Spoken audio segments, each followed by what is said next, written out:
কেন পুরাইছেন? যে কোনো একজনের কথা বলবে আর পুরো আপনাদের যত কথা আছে ওইটা নিয়েন না। কি হয়েছিল এখানে? না, আমরা যখন আসছিলাম 11টার দিকে তখন দেখি উনি বসে রয়েছে। তো আসার পরে দেখলাম যে ওনার সাইডে ধোঁয়া উঠতেছে, হয়তো বা কিছুক্ষণ আগেই উনি কিছু পুরাইছে, কারো অ্যাট্রাকশন পায় নাই ছিল উনি। আমি ওনাকে দেখছি একটা লাইটার নিয়ে উনি একটা প্যান্ট পুষাচ্ছে, মানে এই বইগুলো ছিঁড়ে আয়াতগুলোকে ছিঁড়ে এগুলোর উপর দিয়ে পারাইতেছে। ওনাকে আমি নিষেধ করেছি, এই যে এই বইগুলো আমি ওনাকে জিজ্ঞেস করলাম ভাই এগুলো কেন পুরাচ্ছেন? উনি আমাকে 2-3টা বকা দিয়ে বললো, বকা দেওয়া না, আমি থেমে গেলাম।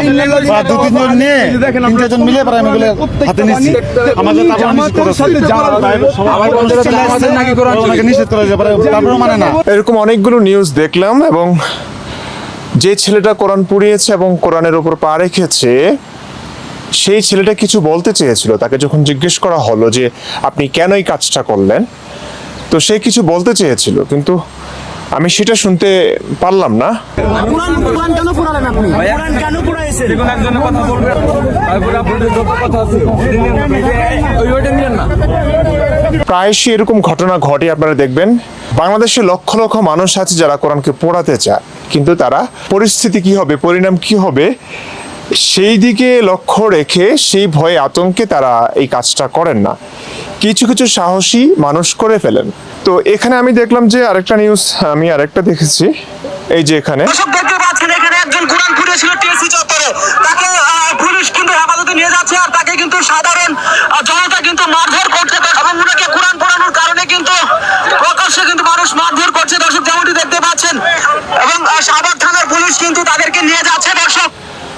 পুলিশ নিয়ে যাচ্ছে মানে হচ্ছে কোনো একটা অপরাধ করেছে, কিংবা অপরাধ না, যা বলেছে যা করেছে তা ঠিক আছে, কিন্তু মব হবে সেই কারণে পুলিশ তাকে সেফলি নিয়ে গেছে। ঠিক আছে, পুলিশ এটা করতে বাধ্য, পুলিশ এটা করেছে হয়তো ভালোর জন্য করেছে। এখন কথা হচ্ছে এই কাজগুলো আপনারা প্রায়শই দেখবেন, আসলে কোরআন পড়াচ্ছে, কোরআন ছিঁড়ে ফেলছে, পরিণাম কি হয়? পরিণাম অনেকে মবে মারাও যায় এবং পুলিশে দিয়ে দেওয়া হয়, পুলিশ ধরে নিয়ে যাচ্ছে, তাকে মারা হচ্ছে। আপনারা দেখলেন দেশে যেন কোনো আইন নাই, পুলিশ তাকে নিয়ে যাচ্ছে, একটা প্রশাসন দেখবে, সরকার দেখবে সেটা কি, সে কি অন্যায় করেছে নাকি অপরাধ করেছে সেটা প্রশাসন দেখবে, পুলিশ নিয়ে যাচ্ছে, মানে পুলিশের সামনে পুলিশ তাকে নিয়ে যাচ্ছে, সেই মুহূর্তে পর্যন্ত তাকে মারছে। মানে বাঘ শিয়ালের একটা দেশ মনে হচ্ছে, আমি জানি না মানুষরা বাস করে কিনা। যা হোক, এখানে কিছু গুরুত্বপূর্ণ কথা আমার বলতে হচ্ছে। আসলে আমি যত চাই এই মানে সাম্প্রতিক সিচুয়েশনগুলো নিয়ে কথা না বলার জন্য, কিন্তু আমি বলতে বাধ্য হই।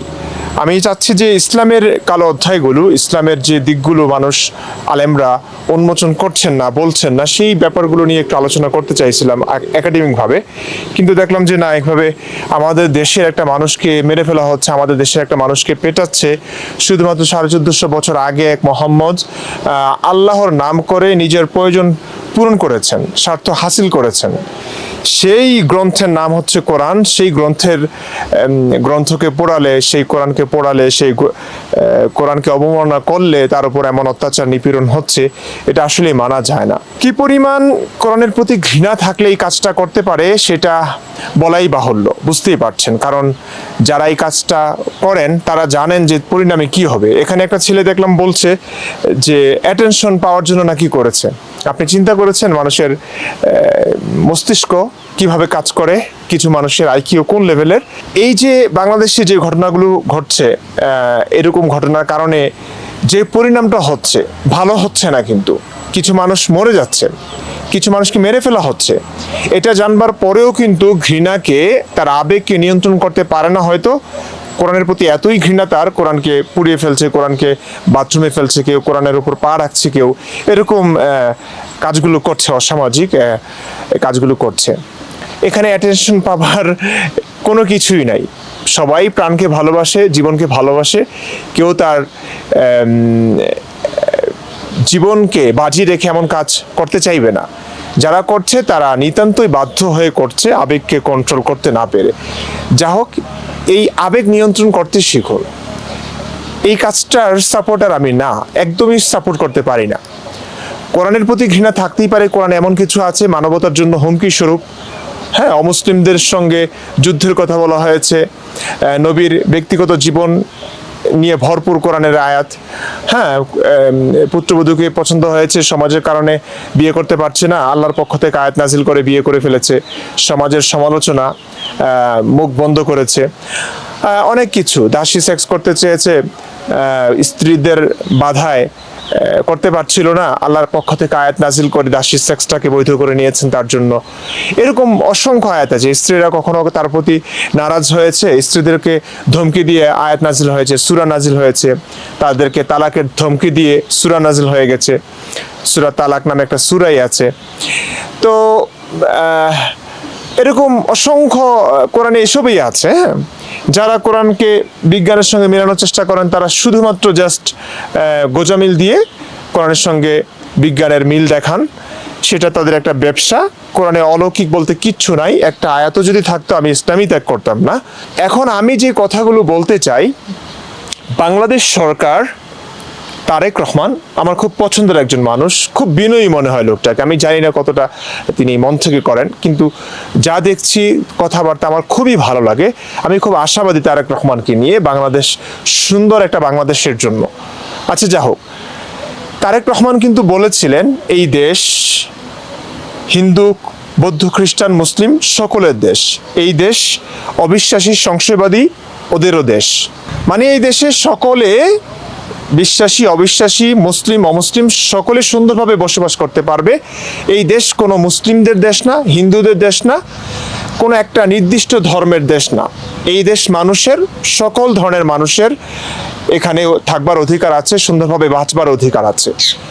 এই কথাটা যদি উনি মন থেকে বলে থাকেন, এটাই যদি সংবিধান হয়, তাহলে একজন সংশয়বাদী, একজন অবিশ্বাসী কেন মার খাবে? কেন তাকে পুলিশ নিয়ে যাবে থানায়? এটা কি অপরাধ? একজন সংশয়বাদী মানে কি?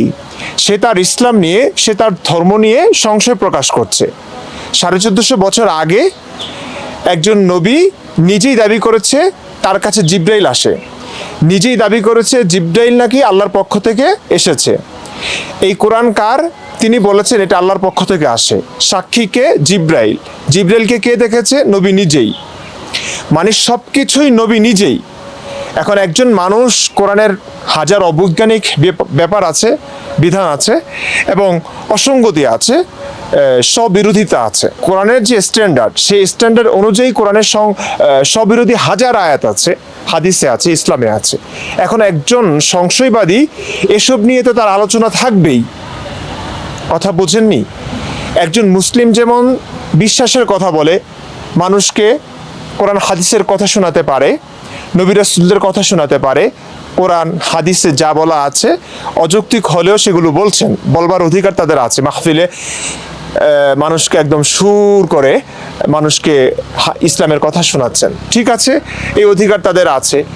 কিন্তু যারা সংশয়বাদী কিংবা অবিশ্বাসী, তারা তো তাদের সংশয়ের কথা বলবেন, তারা তাদের অবিশ্বাসের কথা বলবেন, কোরআনের অসঙ্গতির কথা তুলে ধরবেন, কোরআনের অবৈজ্ঞানিক কথাবার্তা তুলে ধরবেন। সেগুলো তুলে ধরলে, হ্যাঁ, তার উপর কেন অবিচার হবে? তার উপর কেন পুলিশ প্রশাসন তাকে নিয়ে যাবে থানায়? এটা কি অপরাধ? এটা কি সাংবিধানিক? এবং পুলিশ হয়তো এই কাজটা করছে যে তার উপর যেহেতু অত্যাচার হচ্ছে, মব হবে, সেই কারণে তাকে বাঁচানোর জন্য পুলিশ নিয়ে গেছে, ঠিক আছে, এটা ভালো। কিন্তু পুলিশ যারা মব করছে, যারা একটা নিরীহ মানুষের উপরে, সে কোনো দোষ করে নাই, সে কোনো দোষ করে নাই, কোরআনের সমালোচনা করে, কোরআন পড়ানোর ব্যাপারটা ভিন্ন। আমি এই কথাটা বলছি না। কিছুদিন আগে আমি দেখেছি খুলনায় একজন নবীকে নিয়ে কটূক্তি করায় তাকে পুলিশ ধরেছে। আমি সেই কথাটা বলছি আর কি। একটু দেখুন, ফেসবুকে নবী সাল্লাল্লাহু আলাইহি ওয়াসাল্লামকে কটূক্তি, যুবক গ্রেফতার। এখন কি কটূক্তি করেছে, নবীকে নিয়ে আসলে কি বলেছে দেখা যাবে। ইসলামে যা আছে, নবী যা করেছেন আকাম কুকাম, সেগুলি হয়তো বলেছে। তো বলতেই পারে, একজন সংশয়বাদী, একজন অবিশ্বাসী তো এগুলো বলবেনই। যেভাবে আলেমরা বলতে থাকেন, কোরআন হাদিসের অবৈজ্ঞানিক অসংলগ্ন কথাবার্তা তারা বলে থাকেন, সেই অধিকার যদি থাকে তাহলে একজন সংশয়বাদীর, একজন অবিশ্বাসীর কোরআনের অসংলগ্ন কথাবার্তাগুলো বলতেই পারেন, এই অধিকার তো তার থাকার কথা। এখন তাকে কেন গ্রেফতার করা হবে? এখন পুলিশ হয়তো এই কাজটা করছে তাকে বাঁচানোর জন্য, তার উপর মব হতে পারে, তার উপর আক্রমণ হতে পারে, অপমান হতে পারে, তাকে সেফলি পুলিশ নিয়ে যাচ্ছে, ওকে। কিন্তু যারা এই কাজটা করছে, মব করছে, পুলিশ তাদেরকে দেখছে, কেন তাদেরকে আটক করা হচ্ছে না? কেন তাদের বিরুদ্ধে কোনো অ্যাকশন নেওয়া হচ্ছে না? এতগুলো মানুষ অন্যায় করছে, অবিচার করছে, হ্যাঁ, খুলদম খোলা একটা মানুষকে মেরে ফেলবে, একটা মানুষের উপর আঘাত করছে পুলিশের সামনে, কেন পুলিশ যে লোকটাকে আঘাত করছে তাকে নিয়ে যাচ্ছে থানায়, যারা আঘাত করছে তাদের ব্যাপারে কোনো অ্যাকশনই নিচ্ছে না? আপনাদের কাছে কি এটা যৌক্তিক মনে হয়? এটা কি সাংবিধানিক মনে হয়? এটা কি আইনসিদ্ধ মনে হয়? তারেক রহমানের কথার সঙ্গে তো মিলছে না ভাই। এটা নিয়ে কি সতর্কতার প্রয়োজন আছে না? এটা নিয়ে কি ভাবা উচিত না?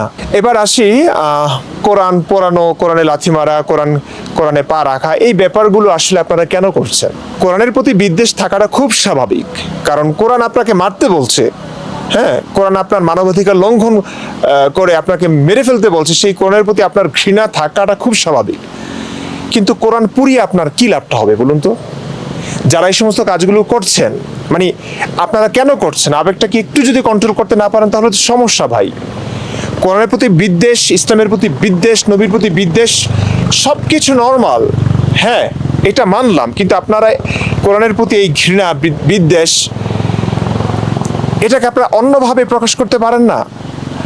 আপনি শিক্ষিত মানুষরা এমনটা করছে, ঢাকা বিশ্ববিদ্যালয়ের স্টুডেন্ট করছেন, অনেক বিশ্ববিদ্যালয়ের ছাত্ররা করছেন, ওকে, নিশ্চয়ই তারা জেনে বুঝেই করছেন, কিন্তু আপনারা সংঘবদ্ধ হয়ে মুক্তমনা যারা আছেন, অবিশ্বাসী যারা আছেন, নাস্তিক যারা আছেন, কিংবা সংশয়বাদী যারা আছেন, এক্স মুসলিম যারা আছেন, সংঘবদ্ধ হয়ে আপনারা ভালো কিছু করতে পারেন। সরকারের কাছে আবেদন করতে পারেন যে আমাদের কথা বলবার অধিকার দেওয়া হোক, ব্লাসফেমি আইন তুলে নেওয়া হোক।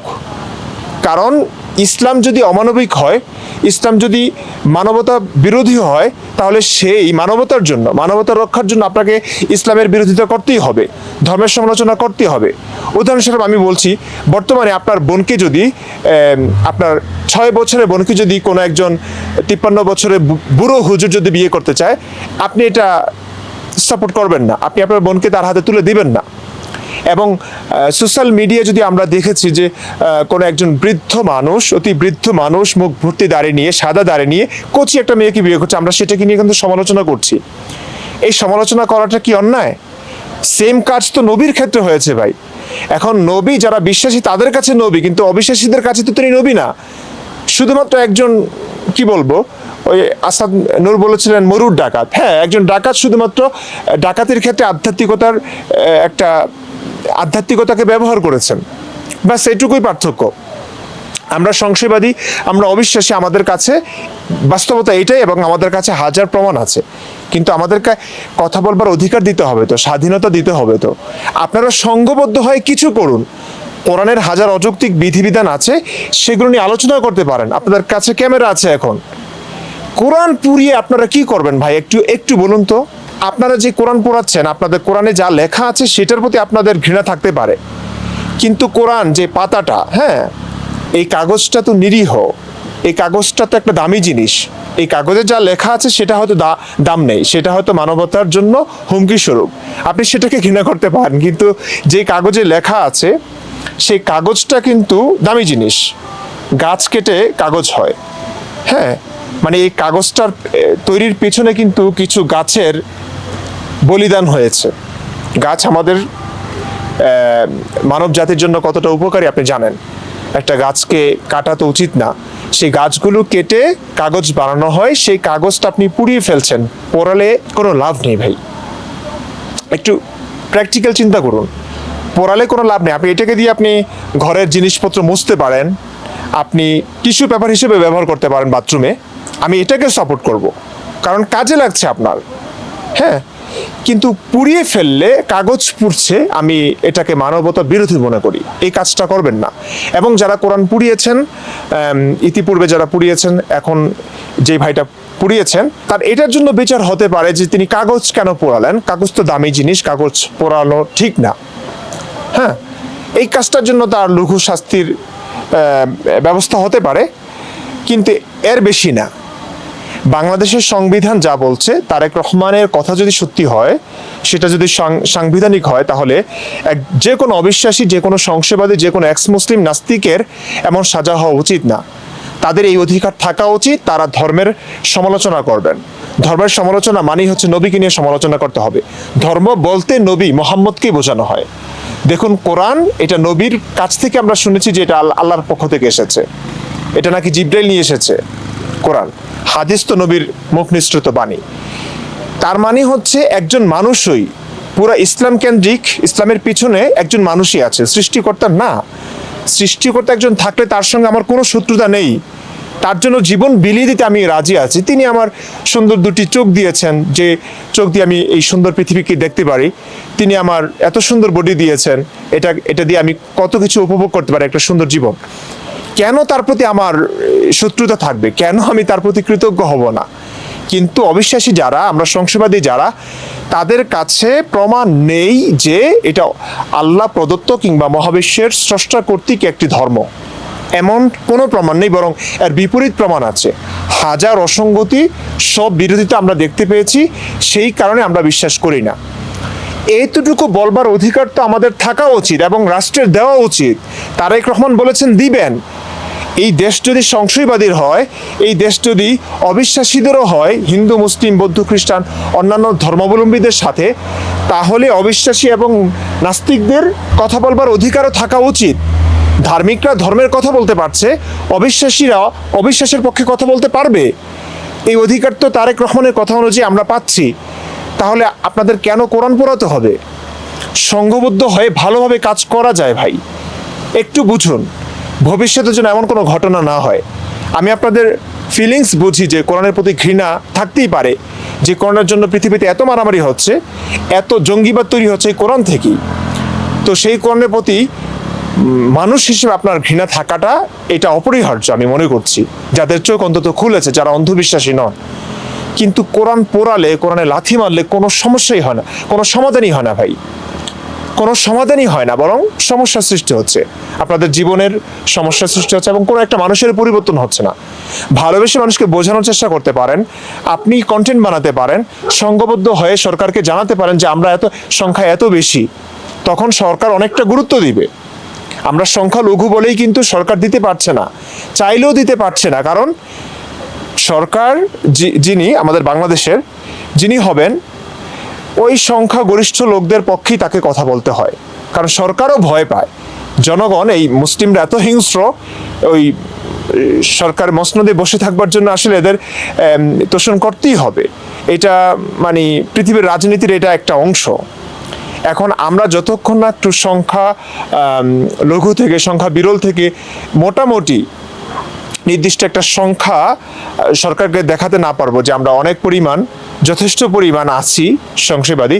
দেখুন, সংশয়বাদী অবিশ্বাসী খুব বেশি হবে না, সংখ্যাগরিষ্ঠ হতে হলে পৃথিবীকে আরও অনেক বছর অপেক্ষা করতে হবে, অনেক হাজার বছর অপেক্ষা করতে হবে। কারণ মানুষের মেধা সম্পূর্ণ খরচ করলেই আসলে ধর্মের ভাওতাবাজি বোঝা যায়। তো মানুষ তো এরকম না, মানুষের এত সময় কোথায়? ততদিন অবধি একটু আমাদের কষ্ট হবে, কিন্তু আমাদের কৌশলে কাজ করতে হবে, ধৈর্যের সঙ্গে কাজ করতে হবে, ভালোবেসে মানুষকে বোঝাতে হবে এবং তাত্ত্বিক আলোচনা করতে হবে, যাতে করে মানুষের উপকার হয়।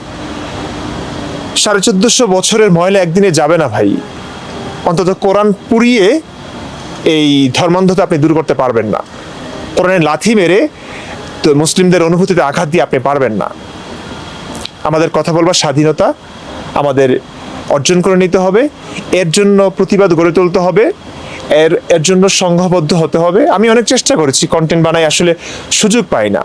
এডিটিং আছে, ভাবতে হয়, প্রত্যেকটা কথার পিছনের রেফারেন্স খুঁজতে হয়, আন্দাজে তো ধার্মিকদের মতো কথা বলি না।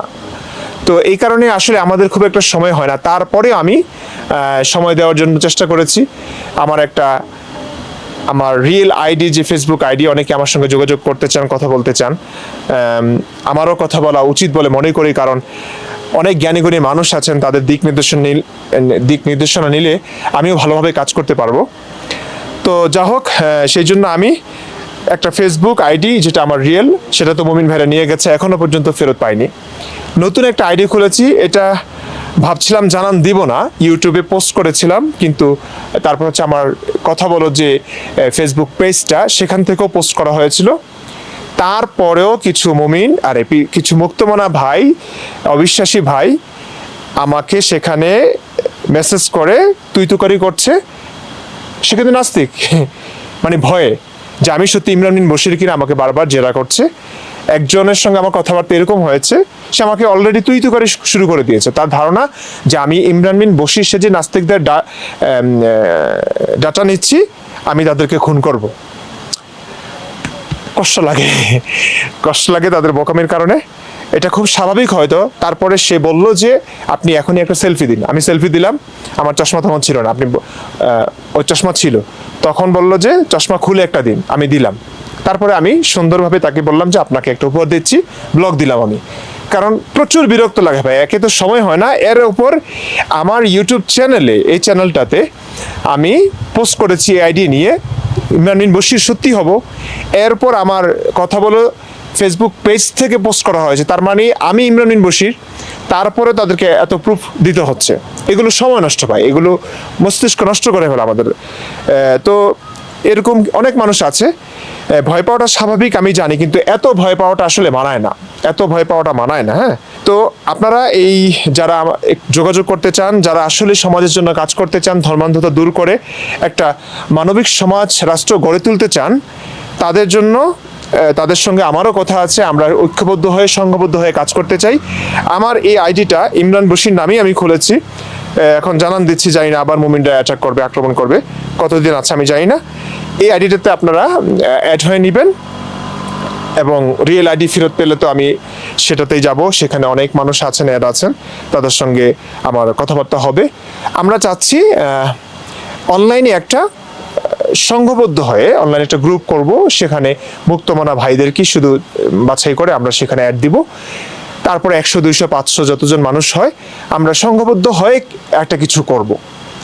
এভাবে কাজ করা ছাড়া ভাই আপনারা এভাবে কোরআন পুড়িয়ে, কোরআনে লাথি মেরে, কোরআনের পাতা বাথরুমে ছিঁড়ে, এগুলো ঘৃণা, আপনার আক্রোশ প্রকাশ পাচ্ছে, কিন্তু সমাজের কোনো উপকার হচ্ছে না।